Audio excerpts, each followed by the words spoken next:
tohoto videa bych vás chtěl upozornit, že v tomto videu se nachází záběr s airsoftovou zbraní, ve které chybí zásobník. Pokud máš omezený mozek a video a tak nemám pro tebe takovou mírumilovnou prosbu. V dnešním videu si ukážeme 5 airsoftových typů airsoftových hráčů. Takže jdeme na to. Pružina z traktora.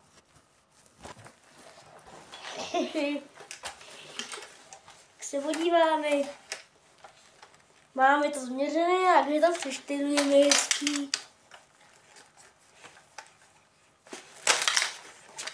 Super. Zkoušíme. Tam ještě to trošku budu chtít.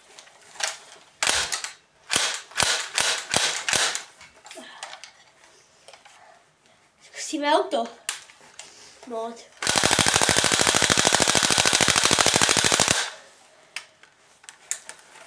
To už by mohlo stačit.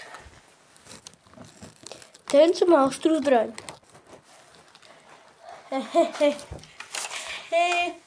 Tak si to vyzkoušíme.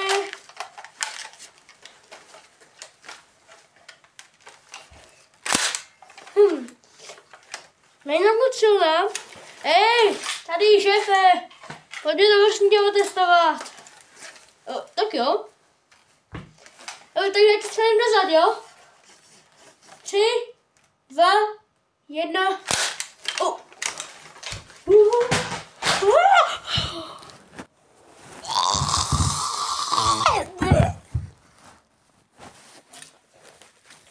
Pištolovec.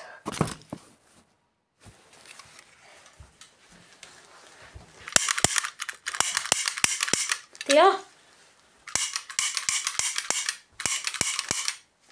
Haló?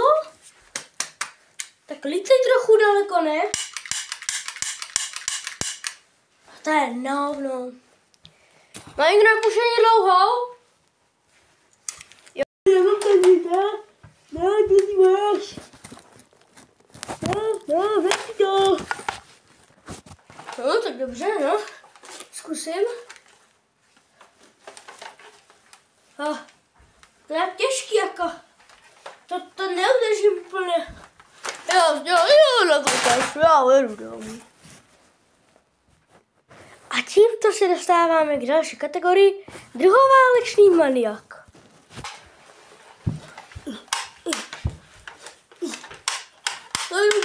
Já už nevidím.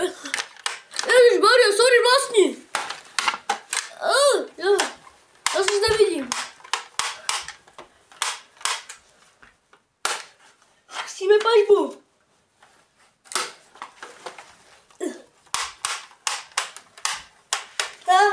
Ježišmarja.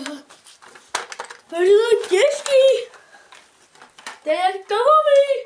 Haló. Teď normálně co to je? Prdnártos. Začátečník. Hej, ale pan organizátor, počíte mi rysovku? No, jasně, že počítám rysovku. Tak chceš nějakou dlouhou, to bude za 300 na akci a nebo krátkou to bude za 50 korun na akci. Jo, tak já vezmu tu krátkou, počkej.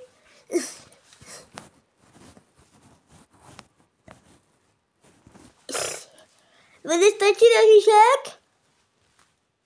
Ady tak? Bude to stačit? Ne? Ne, jakože to nebude stačit? To až pošlal. Chill. Vypadně!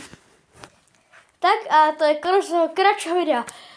Doufám, že to nebudete brát nějak osobně. Pokud jste si v tom našli, tak jako asi vidíte, jak jste. Je to bráno s nadsázkou a má to být sranda, ale pokud se tě to tak dotkne, tak prosím.